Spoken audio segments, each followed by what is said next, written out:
할렐루야. 아멘. 우리 옆에 분하고 인사하십시다. 예수님 부활하셨습니다. 사망을 깨고 부활하셨습니다. 예수가 부활하셨습니다. 할렐루야. 네.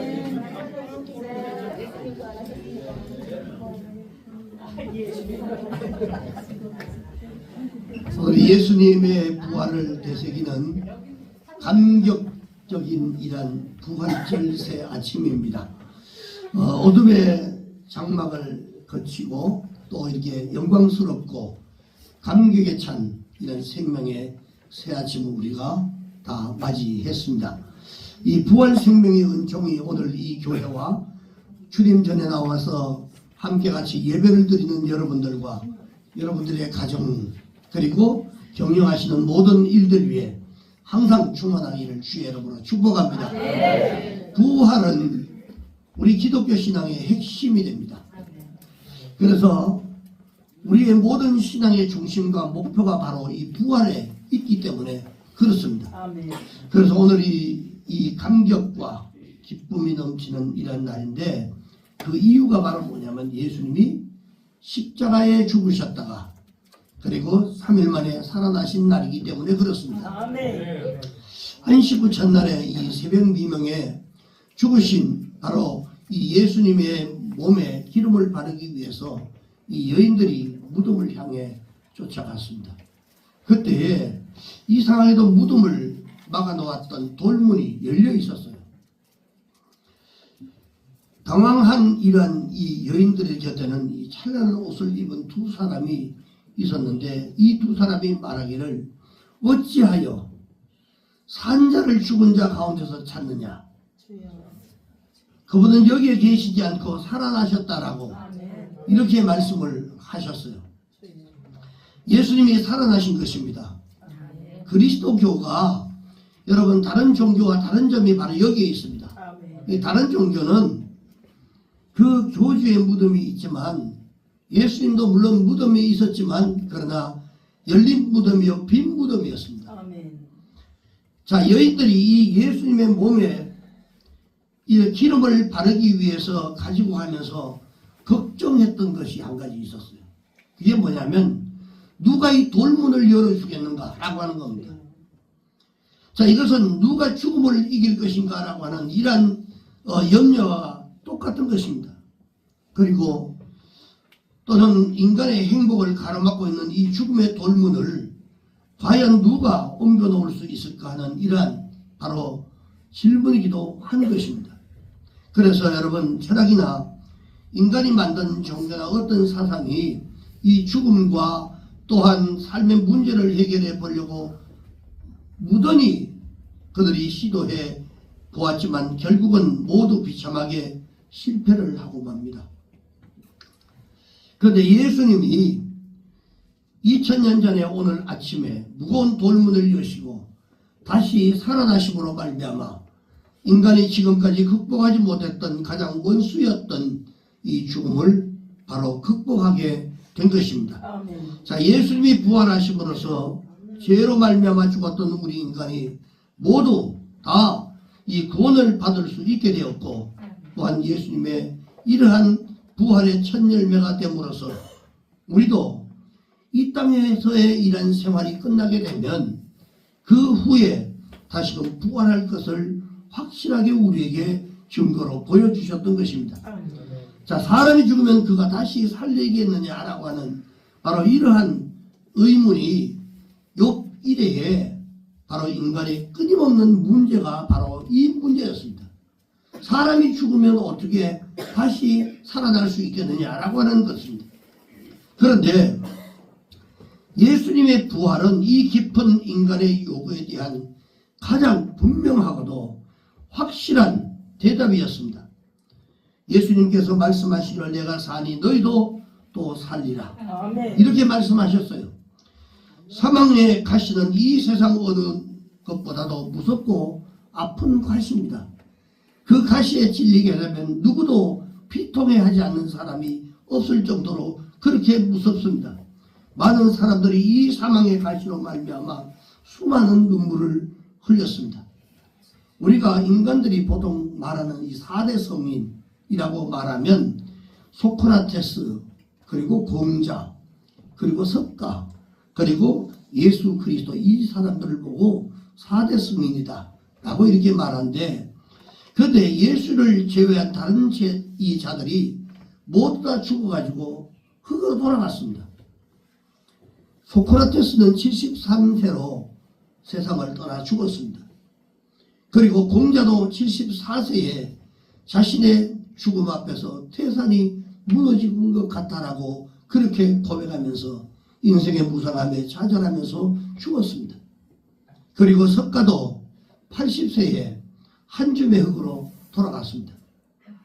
그런데 예수 그리스도만이 사망의 권세를 깨고 무덤에서 3일 만에 부활하셔서 하늘로 승천하셨습니다. 믿습니까 여러분? 성경은 그날의 사건을 분명하게 기록을 하는데, 어떻게 고린도전서 15장 6절에 보니까 그 후에, 우리 같이 한번 읽읍시다. 시작. 그 후에 500여 형제에게 일시에 모였었으니 그 중에 지금도 대다수는 살아있고 어떤 사람은 잠들었으며, 할렐루야, 50명도 아니고 500명이 넘는 이런 많은 사람들이 예수님이 하늘로 승천을 부활하셔서 승천하는 이런 모습들을 보셨습니다. 세상에는 부모가 자녀를 잃어버리고 흘린 눈물이 있습니다. 그리고 자녀가 부모를 잃어버린 슬픔 때문에 뿌린 그 눈물이 있습니다. 형제가 자매를 위해서 흘린 눈물이 있고, 자매는 형제를 위하여 남편을 잃은 미망인이 흘린 눈물이 여러분 있습니다. 이 여러분 상상해 보십시오. 초상집에 가보면 그렇게도 여러분 통곡하는 이러한 울음소리, 이러한 것들을 우리가 볼 수 있는데, 이 세상은 그렇게 보면 사실은 여러분 고해의 생활이고 눈물의 바다라 이렇게 말할 수가 있습니다. 부활의 이 날은 오늘 이 모든 사람들의 눈물을 닦아주는 이러한 사건이 바로 부활절 사건입니다. 예수님의 부활은 사망에서 승리를 약속해 주시고 주님이 먼저 보여주셨던 것이 바로 이 부활입니다. 주님께서 말씀하시기를 요한복음 11장 25절에서 26절에 보니까 예수께서 이르시되 나는 부활이요 생명이니 나를 믿는 자는 죽어도 살겠고 무릇 살아서 믿는 자는 영원히 죽지 아니하리니, 이것을 내가 믿느냐라고 말씀을 하셨습니다.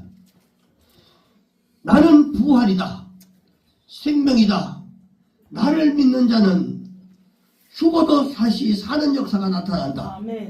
그리고 만약에 너희들이 살아서 나를 믿는다고 한다면 너희들은 영원히 죽지 않는다라고 말씀을 하셨어요. 여러분, 자녀를 잃었던 부모님들, 부모를 잃어버린 자녀들, 남편과 그리고 이 아내를 보낸 이러한 사람들, 그리고 이 모두가 다 이 부활을 통해서 눈물을 거두어야 하는 것입니다. 그리스도를 믿는 사람은 영원히 살아있는 것입니다. 자, 이 말씀은 바로 제가 얘기하는 것이 아니라 주님의 말씀이셨습니다. 야곱이 아들들에게 속아가지고 요셉이 죽은 줄만 알았습니다. 그런데 그 아들 때문에 많은 눈물을 흘렸습니다. 그리고는 여러 해가 지난 이후에 난데없이 황금마차가 애굽으로부터 야곱을 영접하기 위해서 오게 됩니다. 그때 이 야곱이 마차를 타고 애굽에 갔더니 죽었던 이 아들, 죽은 줄 알았던 이 요셉이 그곳에서 총리 대신을 하고 있었어요. 구원받은 성도들에게는 언젠가는 하늘나라에서 황금마차가 여러분 마차가 우리에게 올 것이고, 그 마차를 타고 가면 먼저 가신 부모님, 남편과 아내와 이 자녀들과 피차 깊은 얼굴을 맞이하고 이렇게 반갑게 맞이하는 시간이 분명히 우리에게 있습니다. 자, 이 소망을 확신 있게 가지는 아침이 되기를 주의 이름으로 축복합니다. 그러면 예수님의 부활이 우리에게 어떤 의미가 있느냐라고 하는 것입니다. 첫 번째는 예수님의 부활은 의와 진리가 최후의 승리를 거둔 아주 기쁜 이런 사건인 줄 믿습니다. 인간적인 입장에서 보면 예수님은 바리새인과 사두개인 그리고 제사장들의 간교와 이런 음모로 말미암아 죄도 없으셨던 바로 이 예수님이 로마 병정들에 의해서 십자가에 달리게 됩니다. 제사장, 서기관, 바리새인들은 불의와 죄악과 그리고 권력의 대표자들이었습니다. 그런 무리들에 의해서 의와 진리의 이런 사랑의 화신이었던 예수님께서 희생을 당하신 것입니다. 정의와 진리라고 하는 것은요, 십자가에 처참하게 처형되어 있습니다. 불의와 악은 일시의 계가를 불렀습니다. 선이라고 하는 것은 무덤에 묻혀버리고 악은 예루살렘 대로를 활보하게 된 이런 시기였습니다. 당시에 권력을 잡았던 자들이 다 승리하는 것 같았습니다. 그런데 승리의 감격을 가진 이들에게도 큰 걱정이 한 가지 있었어요.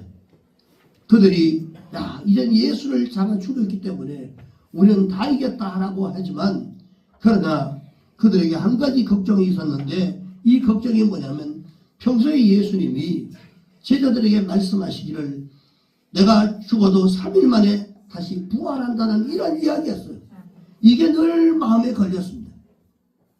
자, 이들이 빌라도에게 가서 제자들이 예수님 시체를 훔쳐가고 난 이후에 만약에 예수님이 부활했다고 이렇게 소문을 내면 백성들이 굉장히 요동칠 텐데 예수님의 무덤을 3일만 굳게 지키는 것이 좋겠다고 건의를 하고 그 앞에다 사람이 움직일 수 없는 돌을 그 앞에다 막아버렸습니다. 자, 그들이 돌로 무덤을 막고 거기다가 가이사의 권력을 표시하는 인봉을 거기다 하고 군사들이 거기에 지키게 됐습니다. 만약에 돌을 움직이면 가이사의 권력에 반항하는 것이 되어서 그는 반드시 처형을 받게 되어 있기 때문에 그렇습니다. 자, 여기서 인봉을 했다는 것은 가이사의 권력을 이용해 가지고 예수님의 부활을 막아보자 라고 했던 이러한 술책이 그 속에 있었습니다. 그러나 예수님은 부활하셨고 예수님의 부활은 어떤 권력보다도 강하다는 사실을 예수님의 부활을 통해서 우리에게 보여주셨던 것입니다. 세상의 권력이 사람이신 예수님은 십자가에 못 박을 수 있었지만 사람의 권력이 미치지 못하는 죽음의 이후의 부활은 막을 수가 없었던 것입니다. 정의와 진리의 힘은 어떤 권력으로도 막을 수가 없다는 것을 부활을 기념하는 이 주일인 이 아침에 우리에게 주시는 하나님의 교훈인 줄 믿습니다.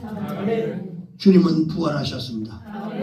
부활은 이 땅 위에 언제나 진리가 그리고 의가 최후의 승리를 거둔다라고는 이 확신을 우리에게 보여주시는 것입니다.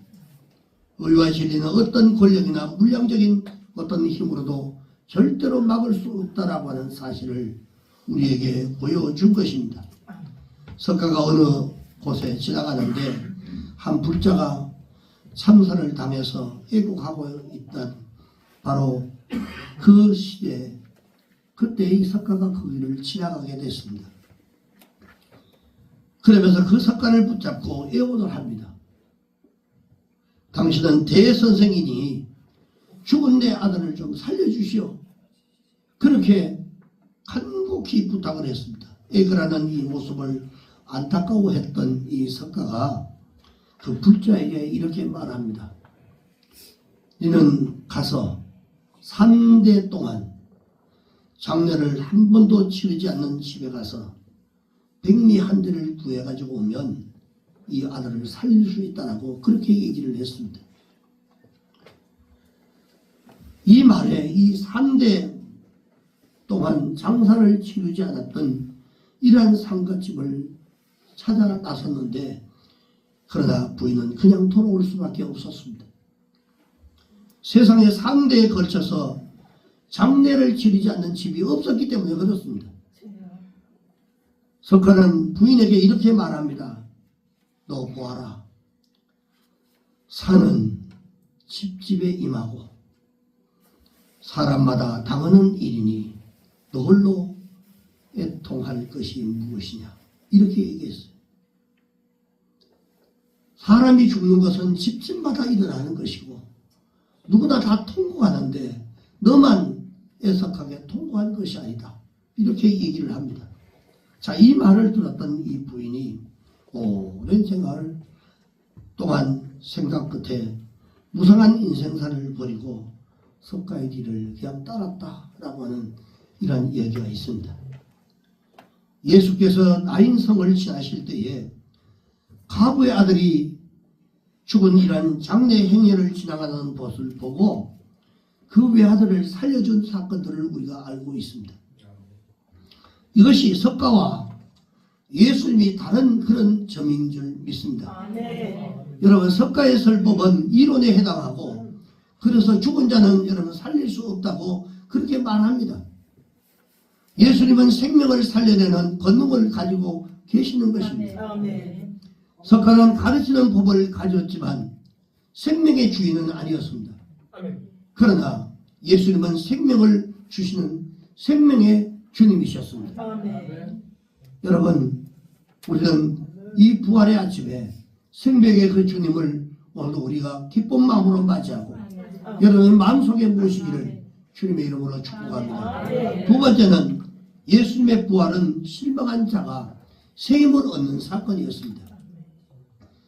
예수님의 부활은 실망한 자가 소망을 얻고 약한 자에게는 강하게 되는 이런 이 힘을 얻게 되는 그런 날이었습니다. 괴테가 그의 명작 파우스트라고 하는 이 유명한 작품에서 이렇게 말을 합니다.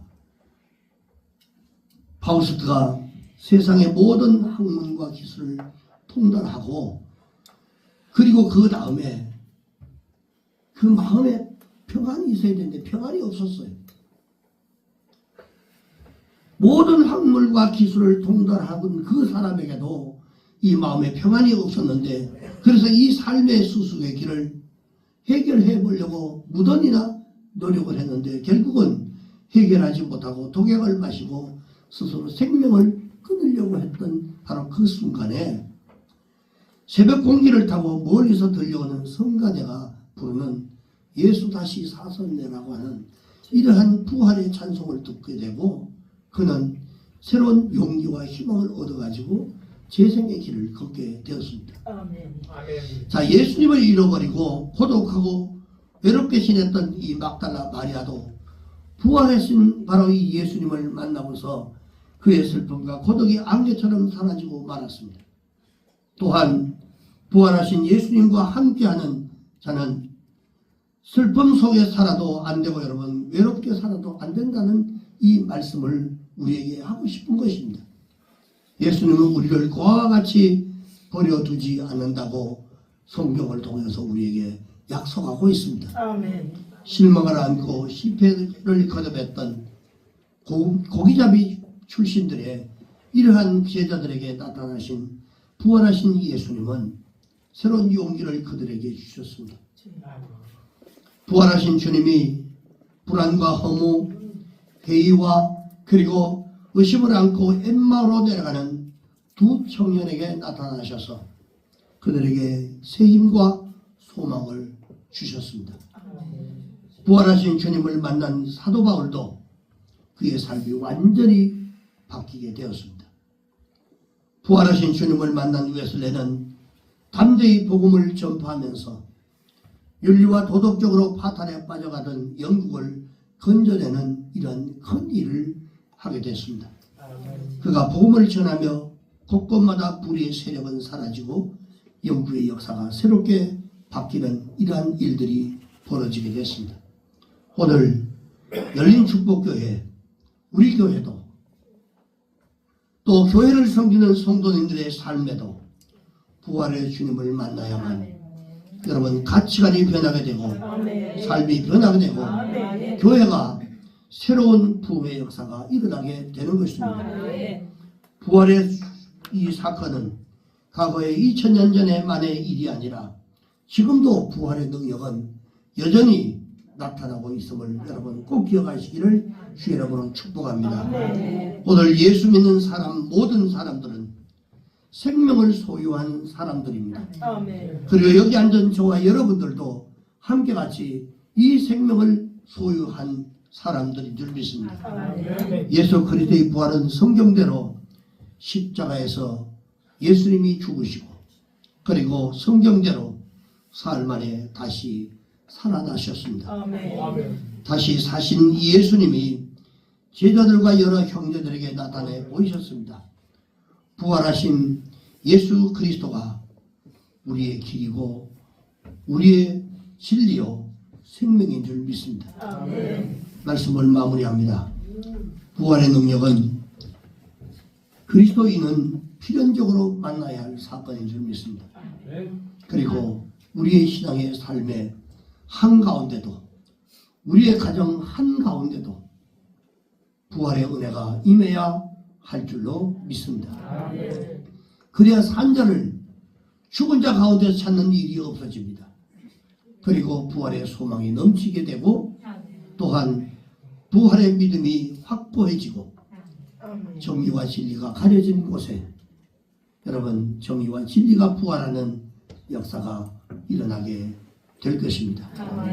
이제 다시 사신 예수님이 여러분 심령 속에 그리고 가정에 주인으로 역사하시는 은혜가 함께하기를 바라면서 오늘 이후로 성도 여러분 모두가 부활하신 주님과 함께 힘있게 승리하는 삶을 살아가시기를 예수님의 이름으로 축원합니다. 기도하겠습니다.